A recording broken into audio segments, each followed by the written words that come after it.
Here's an unbelievable story from one of the unlikeliest places, Perth, Western Australia.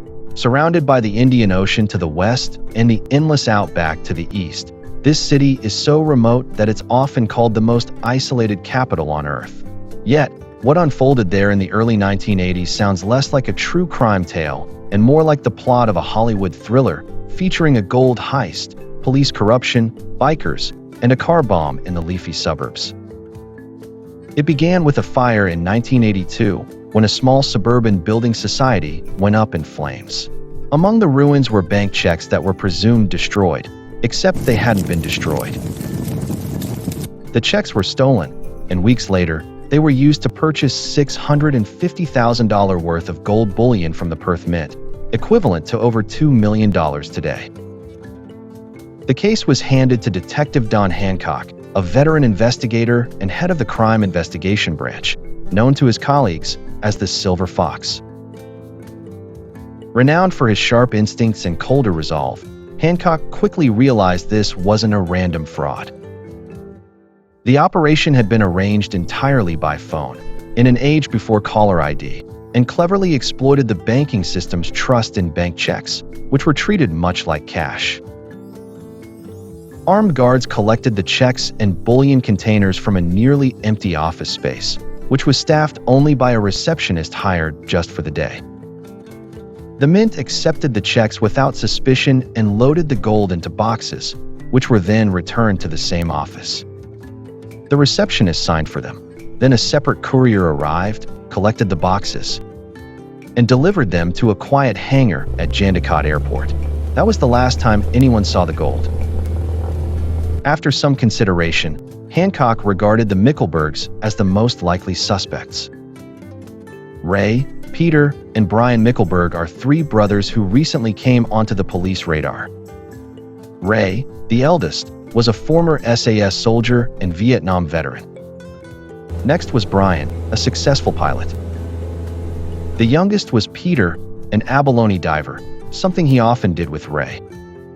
The Mickleberg family had only recently come to the attention of police after claiming to have found a record-sized gold nugget, the so-called Yellow Rose of Texas, and selling it to an unsuspecting collector for an inflated sum. To Hancock, the Mint Swindle had all the hallmarks of a Mickleberg job: calculated, daring, and meticulously executed.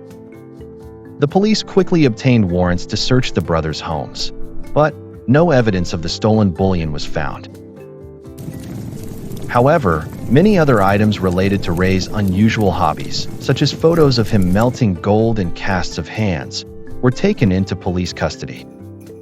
Keep these unusual objects in mind as we continue with our story. Lacking hard evidence against Ray, the detectives zeroed in on Peter, the youngest, believed to be the weak link. This was questioning in which Hancock requested that Lewandowski handcuff a naked Peter before giving him a severe beating. Soon after, the police claimed to have obtained confessions from both Ray and Peter. Yet, there were no recordings or signed statements, and most critically, no recovered gold.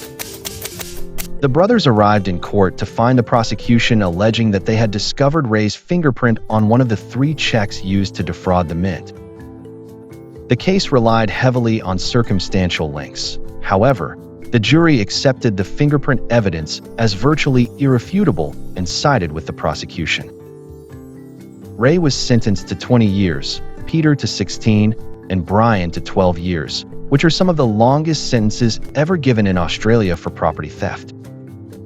The 3 brothers found themselves in Fremantle Prison, a grim 19th-century facility notorious for its harsh conditions: tiny cells, stifling heat, and limited sanitation.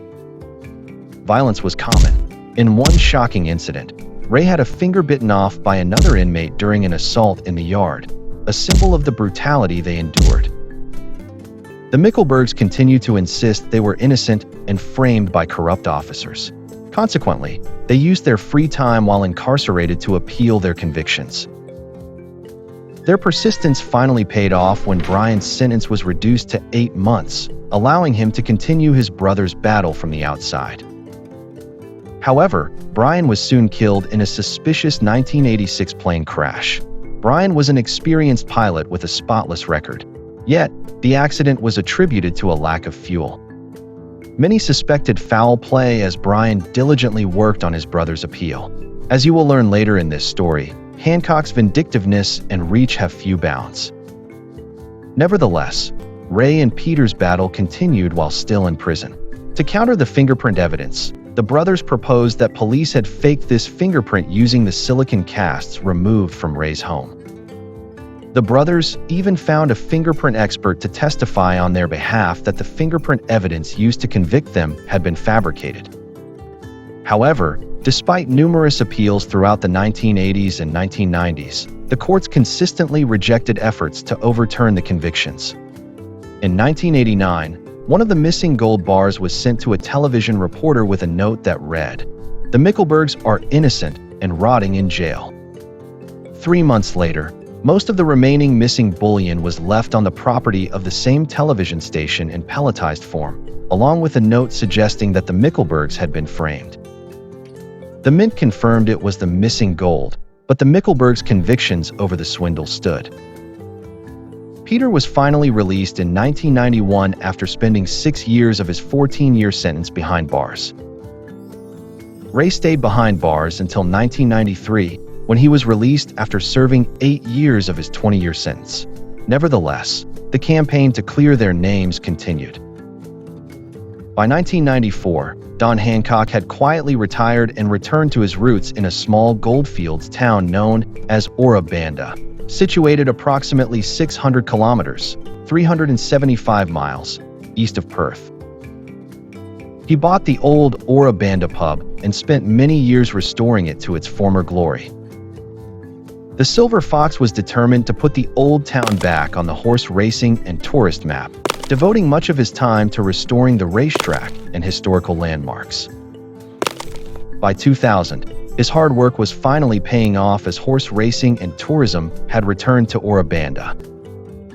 The Silver Fox was living his dream until one afternoon, when a bunch of outlaw bikers, the Gypsy Jokers, rolled into town for a few drinks.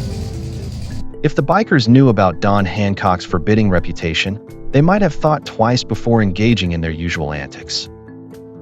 When one of them made a crude comment to a barmaid who happened to be Hancock's daughter, Hancock ordered them out of his pub.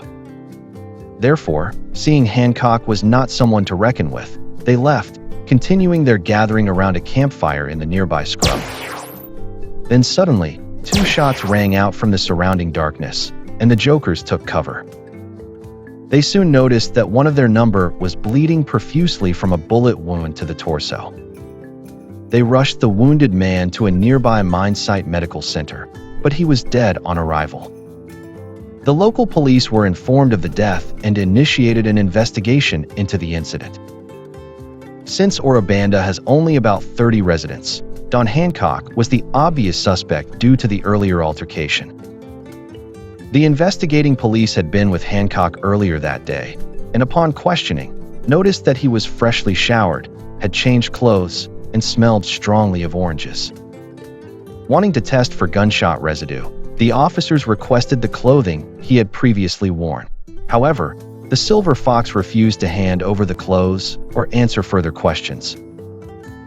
Nevertheless, Gypsy Jokers believed they knew who was responsible and wanted their revenge. Therefore, since they couldn't guarantee his protection, the police asked Hancock to leave his beloved Ora Banda. Hancock was offered the opportunity to go into witness protection, but being the alpha male that he was, he refused. Therefore, with Hancock now no longer in Ora Banda, the Gypsy Jokers set about destroying everything in which he was associated. They blew up his pub and the many tourist attractions that Hancock was so dedicated to. However, their greatest revenge didn't come until 2001, in the form of a car bomb that killed Hancock and his friend as they sat in the driveway of his Perth home. So, this ended the life of the Micklebergs' greatest adversary. But how does all this relate to Ray and Peter? With Hancock dead, Detective Tony Lewandowski, once the Silver Fox's trusted colleague, finally broke his silence. Lewandowski had lived in fear of Hancock, a man he described as untouchable. Now free from that shadow, Lewandowski confessed to fabricating the evidence that convicted the Mickleberg brothers. But just before he could testify in court, Lewandowski took his own life. It was a final act that deepened the tragedy and added weight to the brothers' decades-long claims. In 2004, the Western Australian Court of Criminal Appeal officially quashed the convictions. The government issued an apology, acknowledging the gross miscarriage of justice. Ray Mickleberg, standing outside the court, said, "I want people to understand what happens when power is abused." So, the people responsible for the Mint Swindle have never been identified. Yet the deeper mystery isn't about the missing gold. It delves into how far power can go unchecked, the silence, the corruption, and the terrible cost of being on the wrong side of the system. Ultimately, the real crime wasn't just the gold that vanished. The truth took decades to surface, and lives were shattered along the way.